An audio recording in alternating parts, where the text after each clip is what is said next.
So to set up the time tracking and also how to set up the users, if you click on the company cog here and the account and settings, under advanced, if you scroll down to time tracking, you can choose to add a service field.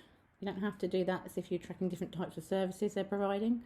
And also if you want to use single time activity to bill to the customer, you can click on there, which I'm going to. Then you can choose whether to show the billing rate to users entering the time. So if they know how much they're getting charged out at, that's fine. If they don't, you don't want to tick that box there. And you can choose the first day of the working week. So I'm going to choose Monday, for example. I'm just going to click on save. I'll come out of here. So going to employees. Now this is to do a payroll. We don't have to have payroll to do billable time. Just click on add an employee. So I'm going to say the name is John Smith, and the email address, I'm just going to put my company email address in here,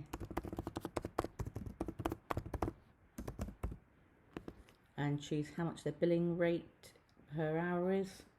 I'm going to say it's £30 an hour, and by default it's always billable. And I'm going to click on save. Okay, it doesn't like that because I've tried it before, so I'm going to put Jane Smith.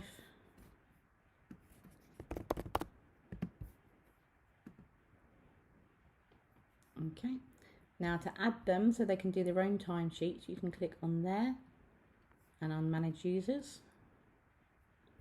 Click add user and click on time tracking only. These don't count towards your user limit. So if you check there, you get Jane Smith. Click on next, send them an invite, and then we go again, invite to sign in, and they can then start using the timesheets to track their hours so that you can bill them to the customer. And that is it. I will see you on the next module.